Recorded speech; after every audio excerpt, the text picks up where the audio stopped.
EWचा जो आता नोकर भरतीच्या बाबतचा विषय सुरू आहे. आम्ही त्याही वेळेस सांगितलं होतं सरकारला की आम्हाला SC-BC जे तुम्ही आरक्षण दिलं हे मान्य नाही, हे टिकणार नाही. त्यामुळं उगाच पोरांचं वाटोळं व्हायला नको. तुम्ही EWS रद्द करू नका. प्रत्येक वेळेचे त्यावेळेचे आमचे स्टेटमेंट आहे. परंतु सरकारनं SC-BC दिलं आणि EWS रद्द केलं. आमचं असं म्हणणं आहे की तुम्ही SC-BC दिलेच, आता समाजाला मान्य नसतानाही दिलेच, तर ते राहू द्या, परंतु EWSसुद्धा सुरू ठेवा. तीनही ऑप्शन सुरू ठेवा. EWSचं, SC-BCचं आणि कुणबी म्हणजे OBC, या तिन्हीपैकी जे प्रमाणपत्र त्यांच्याकडे असतील एक ऑप्शन करा. त्यांना कुठलाही एक घेतील. विद्यार्थ्यांना जो आवडेल त्या पद्धतीने EWS घेईन, SC-BC घेईन किंवा कुणबी घेईन. जो ऑप्शन घ्यायचा OBCचा तो घेईल.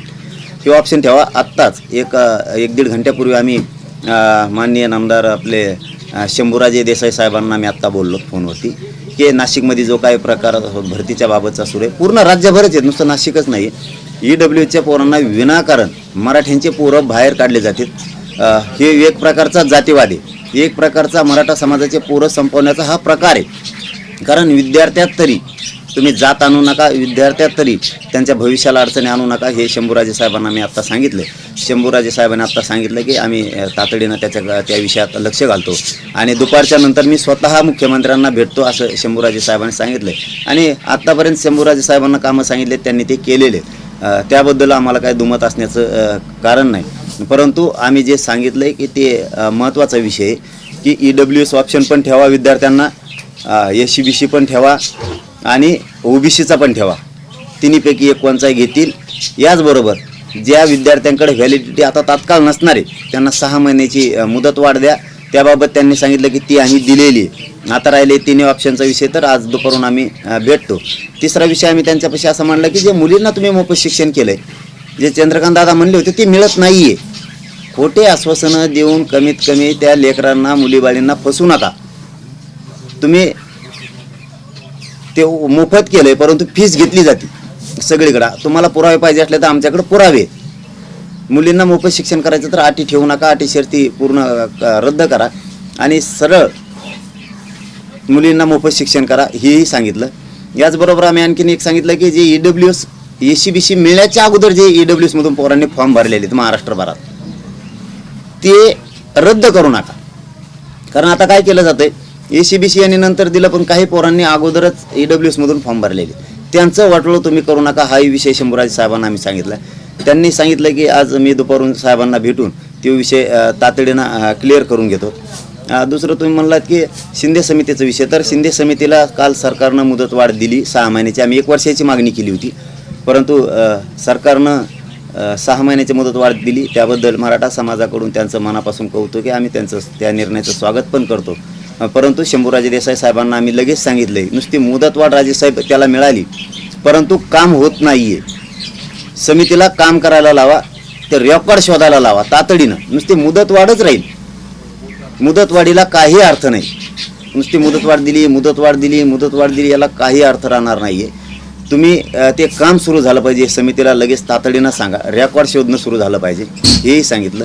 कुणबी नोंदी मिळाल्या त्यांना प्रमाणपत्र मिळणं लगेच गरजेचं आहे. व्हॅलिडिटी जरी मुदत 6 महिन्याची दिली असली तरी तातडीनं व्हॅलिडिटीसुद्धा देणं गरजेचं आहे. त्यांनी त्याच्यावरही सांगितलं की आम्ही तातडीनं समितीला रेकॉर्ड शोधायचं काम लगेच सांगतोय. कारण परत आचारसंहिता लागणार, पुन्हा ते तसंच पडून जाणार, परत सरकार आम्हाला म्हणणार आम्ही मुदतवाढ दिली होती, तिचा उपयोग होणार नाही. त्यामुळे रेकॉर्ड तातडीनं शोधायला राज्यभरात सुरू करा, हे सांगितलं आणि त्यांनी तिला मुदतवाढ दिली. असे 5-6 विषय आम्ही त्यांना मोगाशी शंभूराजे साहेबांना आम्ही सांगितले. बलिदान गेलेल्या कुटुंबाचा एक विषय सांगितला आहे की जाणून बुजून काही अधिकाऱ्यांकडून ते बलिदान गेलेले जे मराठा आरक्षणासाठी कुटुंब आहेत यांचे अहवाल पाठवले जात नाहीत सरकारकडं आणि सरकारही मागून घेत नाही. आणि जे अहवाल आले त्यांचा निधी दिला जात नाही आणि त्यांच्या नोकरीचाही विषय सोडला जात नाही. कारण शेवटी वेदना असल्याशिवाय आत्महत्या झालेल्या नाही आहेत, त्यांना त्रास असल्याशिवाय झालेल्या नाही आहेत. आजपर्यंतच्या जेवढ्या आत्महत्या झाल्यात त्या सगळ्या कुटुंबाला तातडीनं नोकरी आणि मदत द्या. त्याबाबतही आम्ही निर्णय घेतो असं शंभूराजे साहेबांनी मगाशी सांगितलं. व्हॅलिडिटीच्या बाबतही आमचं चर्चा झाली आणि ही विषय मी त्यांना मगाशी सांगितले. आता बघूयात, राजसाहेब 100% करतील आणि जो आता नोकरीच्या बद्दलचा EWSचा घोळ आहे तो सुद्धा मिटल अशी आशा आहे आणि त्यांनी तो मिटवावा, कारण तिन्ही ऑप्शन सुरू ठेवावेत ही आम्ही त्यांना विनंती केलेली. उद्धव ठाकरे प्रकाश आंबेडकर पुन्हा म्हटले की जरांगे पाटलांनी 288 जागा लढवाव्या. लढणारच आहेत, लढणारच आहेत. गरीब लोक देणारं बनणार आहेत. त्यांचा सल्ला प्रत्येक वेळेस आम्ही मानतच आलो, प्रत्येक वेळेस आंबेडकर साहेबाचा मानतच आलो. त्यांनी सांगितलं समाज करतो, मराठा समाज त्यांना मानतो. त्यांनी गरजवंतांच्या बाजूनं, गरिबांच्या बाजूनं राहावं ही आमची अपेक्षा आहे.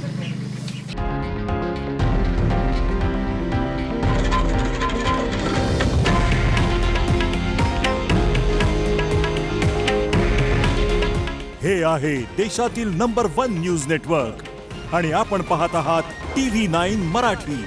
काळजी तुमची, हित महाराष्ट्राचं.